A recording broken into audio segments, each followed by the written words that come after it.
Refli Harun kebagian gelar pahlawan yang disematkan bukan dalam acara kenegaraan atau juga oleh presiden, tetapi dalam acara ngopi atau ngobrol politik negeri. Dan ini menariknya karena pemberi gelar itu adalah manusia merdeka, yaitu Bapak Said Didu. Beliau menyebut bahwa Refli Harun ini adalah Bapak penyelamat bangsa. Karena apa? Kita akan bahas di Bukan Partai Politik. Selamat datang teman-teman di channel Bukan Partai Politik, ruang publik sekolahnya publik, bukan sekolahnya partai. Tempat kita belajar untuk meninggikan, menajamkan argumentasi, dan bukan suara apalagi emosi. Don't raise our voice, emotion but argument.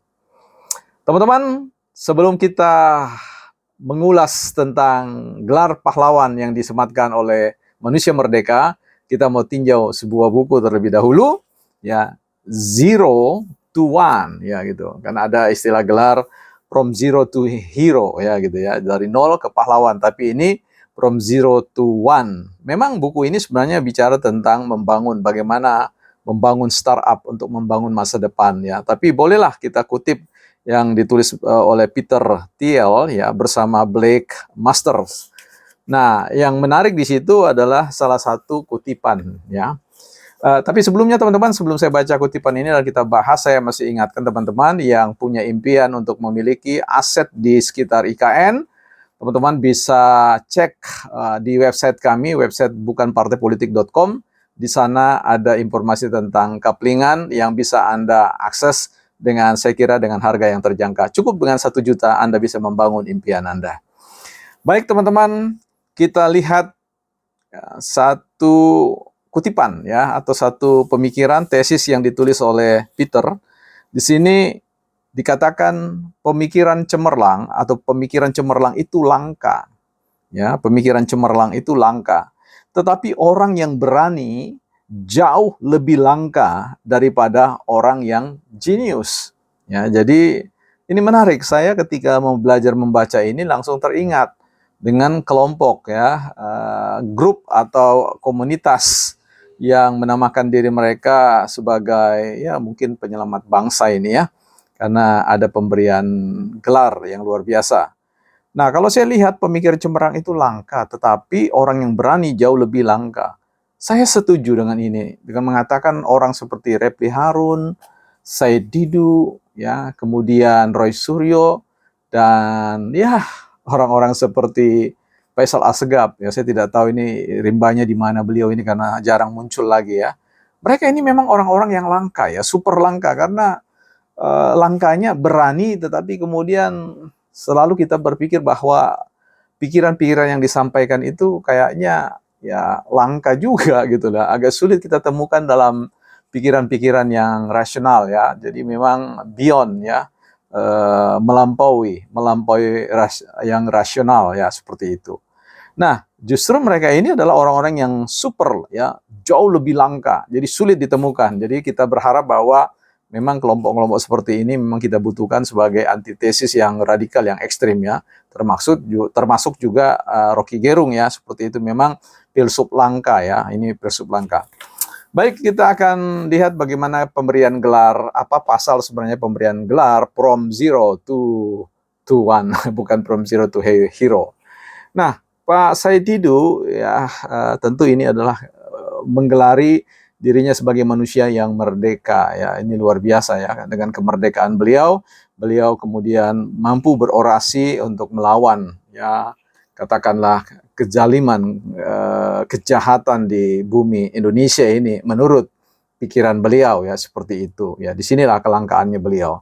Nah, beliau di dalam satu orasi menjelaskan tentang bahwa Pak Refli Harun itu patut untuk disebut sebagai Bapak Penyelamat Bangsa dengan alasan yang menurut saya ini langka juga ya. Jadi alasan pemberian gelar pahlawan Refli Harun itu karena Refli Harun berhasil secara konsisten mengumpul mereka ya untuk ngobrol-ngobrol dan kemudian bagaimana melawan ya rezim yang ada pada saat itu dipimpin oleh Pak Jokowi, presiden ke-7 kita ya. Dan kali ini juga mereka tetap konsisten untuk terus-menerus menghajar wakil presiden ya, karena inilah yang disebut dengan keberanian yang langka, yang kita tidak tahu nanti berakhir sampai di mana.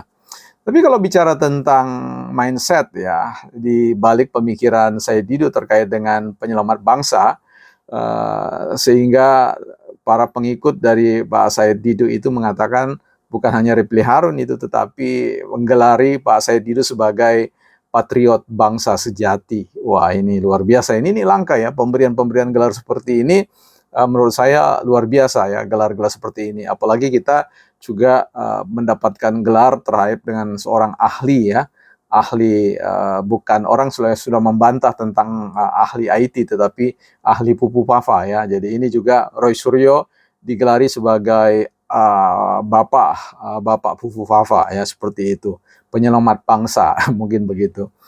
Ya, yang menarik dari sisi ini adalah apa yang dikatakan oleh Said Didu ya, mengatakan bahwa kabinet Kementerian Merah Putih Pak Prabowo itu diisi melalui 5 jalur.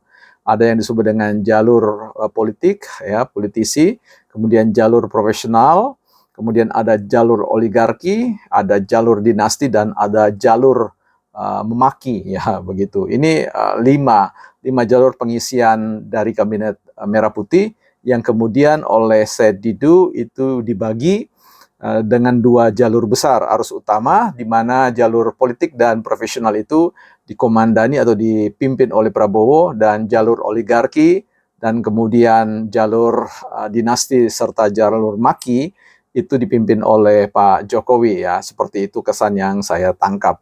Nah, saya kira disinilah menurut saya kelangkaan orang-orang seperti Said Didu dan yang lain-lain dalam berpikir secara rasional. Saya tidak bisa habis pikir untuk melihat di mana sebenarnya pembenaran terkait dengan bahwa Jokowi memimpin yang disebut dengan jalur memaki.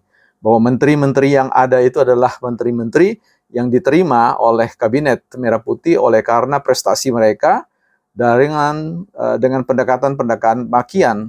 Apa tidak terbalik ya? Karena publik ya tahu persis bahwa yang memaki itu siapa ya. Siapa yang memaki, ini yang menjadi sebuah soal ketika kemudian kita membaca narasi-narasi Said Didu terkait dengan 3 jalur yang dipimpin oleh Jokowi, jalur memaki, jalur dinasti, dan juga jalur oligarki. Nah, yang juga menjadi sebuah keheranan buat saya adalah bagaimana kita bisa merasionalkan terkait dengan pemikiran yang mengatakan bahwa Jokowi memimpin jalur oligarki. Di Republik ini, dimanapun di politik di seluruh negeri ini, tidak pernah ada yang namanya kita bisa memisahkan diri dari oligarki. Siapapun yang memerintah, siapapun yang memenangi kontestasi politik itu selalu akan berkolaborasi dengan kelompok oligarki. Itu sudah jelas karena karakter dari politik itu ya pasti bersinergi dengan pemilik-pemilik modal. Nah, karena kita tahu bahwa politik itu adalah bicara tentang who get what, siapa dapat apa, menurut tesis Harold Laswell. Ya, ini yang suruh saya katakan bahwa kita perlu belajar untuk menerima kenyataan dalam konteks sistem politik, bahwa oligarki itu pasti ada, dan dinasti itu pasti ada. Tanyakan saja pada PDIP, pasti pintar atau prigel di dalam menjawab tentang persoalan isu dinasti ya. Yang dulu teriak-teriak tentang dinasti, tapi sebenarnya mereka kemudian menjawab sendiri bahwa dinasti itu sebenarnya adalah fakta politik yang tidak bisa dihindari ya. Nah, tinggal bagaimana kemudian kembali kepada publik, kepada konstituen, apakah masih mau memilih mereka yang dengan jalur oligarki, jalur dinasti, ya, apalagi kalau kita berbicara tentu bukan jalur makian, ya, sebagaimana yang dituduhkan oleh kelompok pemberi gelar pahlawan ini. Nah, disinilah saya ingin menyampaikan pesan kepada kita semua, bahwa seringkali orasi-orasi manusia-manusia langka atau pribadi-pribadi langka seperti Refli Harun, ya, Said Didu, Rosyur ini menjadi orang yang seperti yang saya katakan di awal adalah pribadi-pribadi yang jarang sekali ya, lebih jarang dari orang jenius ya gitu. Kita masih menemukan orang-orang yang jenius ya, sekalipun disebut langka, tetapi masih banyak, boleh katakan masih langka orang-orang seperti Said Didu dan Refli Harun serta yang lain-lain. So, buat teman-teman sekarang, bagaimana kita melihat bahwa konteks pemberian gelar seperti ini tentu perlu kita cerna dengan baik, bahwa Republik ini sebenarnya ya harus didampingi, harus dikawal dengan narasi-narasi yang sehat bukan narasi-narasi yang didrive oleh kebencian terlebih dahulu. Sebab sekali lagi ketika emosi itu tidak berjarak dengan argumentasi, maka yang terjadi adalah slip tongue, ya, salah silat kata, silat lidah, silat pikiran dan sebagainya yang kemudian menghancurkan, ya, menabur benih-benih destruktif, kehancuran bagi republik kita, bukan partai politik.